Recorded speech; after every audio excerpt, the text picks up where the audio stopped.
So, today's the day. As you can see, the gazebo's had it, I'm afraid. Working 4 different places. So, like I say, today's the day. What I've done is I bought myself a second-hand tent. Quite a bit bigger than the one I've got. Bought it off a friend of mine at work. She delivered it yesterday at work, which was good of her. And what's going to happen is I'm changing where I'm going to have the tent, so changing pitch. So what's going to happen is yesterday it rained all day, and I thought this wasn't going to happen. I wasn't going to be able to even get from here this morning, let alone put a tent up. But I'm on my way up there now to have a go. So you can see the weather's a lot better. See if I can get the car from here. Should be okay. If not, I'll have to leave it another hour or two to dry up before I can move, but I'm hoping it's going to be okay. So let's have a go at this. So I've made it up the top. There's a shower block. That's the track out of here. And this is where I'm planning on putting the tent. Oh, it's just very wet at the moment, but of course it doesn't make any difference to the bottom of the tent. So if I can get it up without making too much of a mess of it, it would be good. I mean, ideally I could wait another few hours, but who knows what the weather's going to be like in a few hours' time, so let's crack on with it. Let's just say that wasn't easy, but it is of a fashion. It needs tension, more tension. It'll tighten it up. Of course, when you're on your own, you tighten it up tighten it up to one end, loosens it somewhere else, and it's just a case of backwards and forwards and backwards and forwards. That's why you're supposed to do this with 2 people at least, I would say. That's what I meant with the colour coded. You can see the red tag here, and there's a blue one over there, and so on. Didn't spot that to start with. Didn't take me long, but didn't spot it to start with. So the next thing is get the bedrooms in and start slowly but surely moving stuff up, because I want to have my lunch in there. So it does say on the packaging, let me just double check. Let me not tell any lies. Bear with me 1 second. It does say somewhere that I mentioned the tent. Here we are. So, tent height, 2 meters. Let's go in. So, say I'm 188, 1 meter 88. My head is right on the top. That is not 2 meters. That is at a push 190. Not the end of the world, you can still stand up in it. Why do they put these things on? It's simply not true. Double skin tent. And so on. So it's a Halfords. My last tent, the tent I got down the bottom was Halfords, so I know they're good. But that's an excellent tent, just like I say, too small. So it's not so, the height thing isn't such a big issue. The double bedroom there, and a smaller bedroom there. So that's supposed to be a double bedroom, that's supposed to sleep 4, which it would, no doubt. That's where I'll be sleeping. Simple fact is I got the big double mattress, and that's going to become store. That I'll put that bedroom in there as well, but that's going to become my storage area, so I won't need a small tent outside. And then of course I can have a couple of chairs in here. Everything's going to be dry. Not sealed at the bottom like my other tent is. My other tent fits right to the bottom. This one doesn't. Even like I say, we've tightened it up on all corners and everything. It just doesn't reach to the bottom. So you're going to get, in the daytime, nighttime, things falling out of there. Not in the bedrooms, obviously, because that's another layer altogether. So it's not a big deal. Main thing is this will become nice and dry, which I'm looking forward to. So, and I've got a bit of tarpaulin as well there, which was given to me as part of it. Don't think it fits all of this, but we'll have a look later. So yeah, that's it for now. A well-deserved coffee break. And do you know what? It's a good job I'm moving. I'm sat down here trying to enjoy a cup of coffee and I'm being attacked by the wasps already.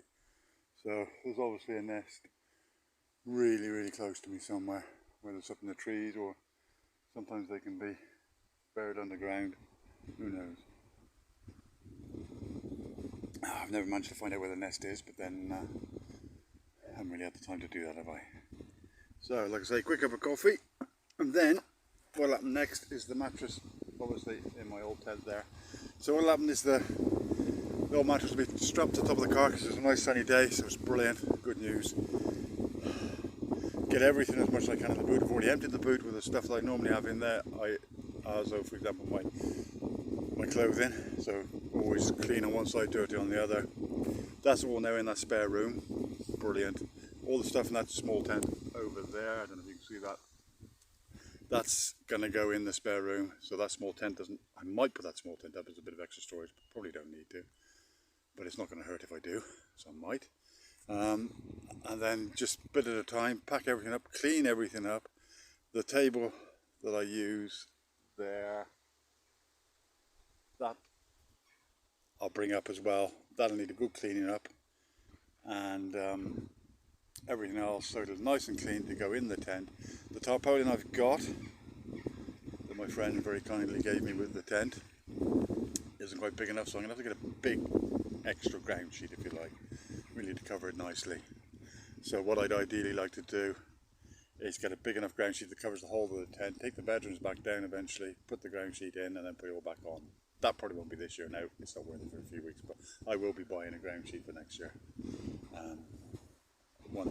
Measure the tent out properly and get a proper one. And try and seal up the sides where they don't hit the ground, because this one more or less does.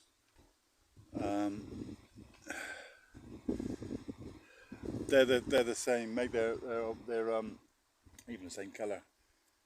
This is a Halfords tent, the other one's a Halfords tent. No problem whatsoever with it. The zip's starting to cag on this one now. But if you think about it, I'm in and out, say on average, say 10 times a day, 6 months of the year, 2 years on the trot now. So what can you expect, eh? Well, 2 years on the trot, 2 seasons on the trot, so it works out to 12 months. Opening that zip between 5 and 10 times a day, 12 months is what it works out at, so the tent's done really well. That small one there, can you see that? That's ripped, that's going in the bin. This tent, I'm sorry, is going in the bin. Unless anybody wants it, they're very welcome to it. It's very faded, looks very old, it looks like older than what it is, but it's used every day, so you know, it's not like up for a couple of weeks or for a long weekend and then packed away till next year, is it? It's up constantly for 6 to 7 months at a go. So I don't suppose anybody wants it, and I can understand that, that's fine. So that's going to have to go to the tip. That tent's going to go to the tip. A few other things will go to the tip, but I just don't need any more. Well, I don't need any more, just I've had it. My friend's gazebo, it really is beyond repair. It's broke there. The middle one, so can you see, I don't know if you can see up there, but there's 2 diagonal ones snapped, just hanging on by a thread, and there's 2 cross members there and above me there, they've bowed and are about to snap. So that's a pity, but that's got to go. But there you go. But I won't need a gazebo probably next year because I've got somewhere I can sit inside now, and that's what it's all about. Anyway, catch you later. The old tent, doing brilliant. Time to go.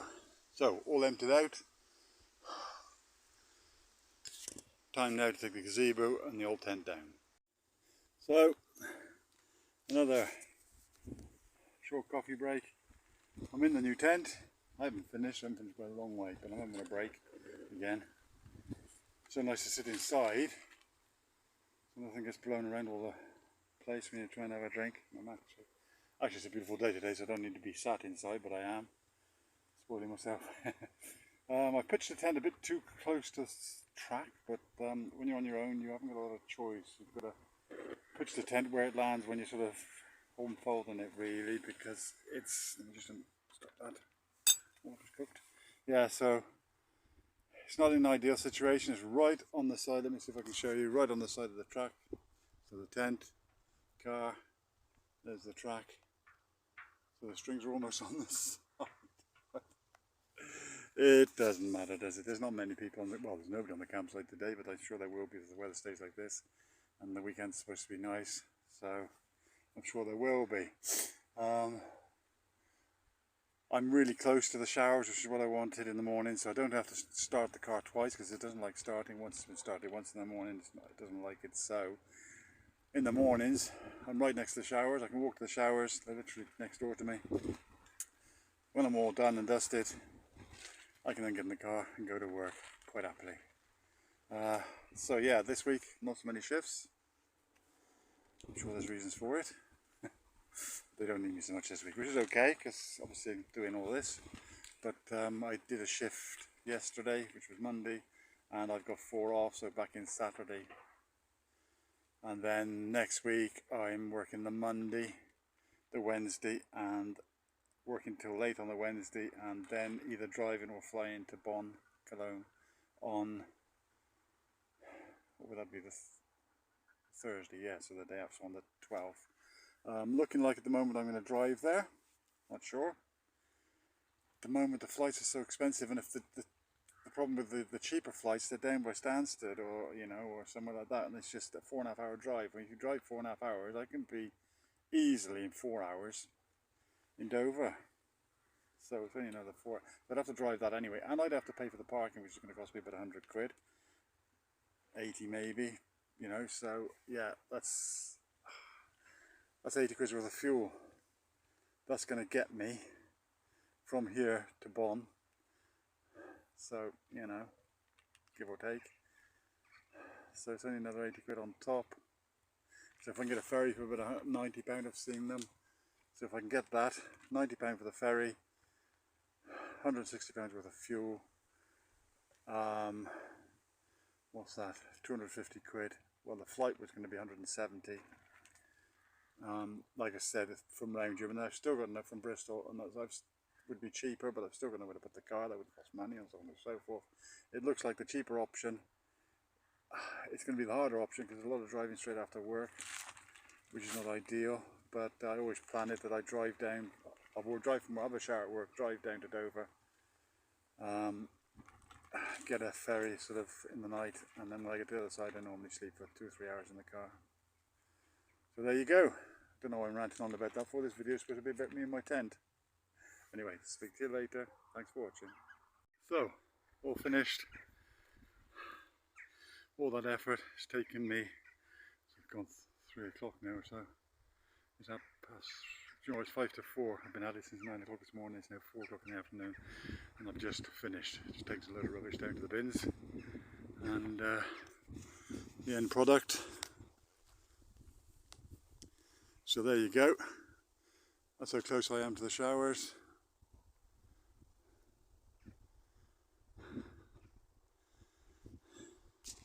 No time for a meal. Please, hope you enjoyed this. Like and subscribe. Bye for now.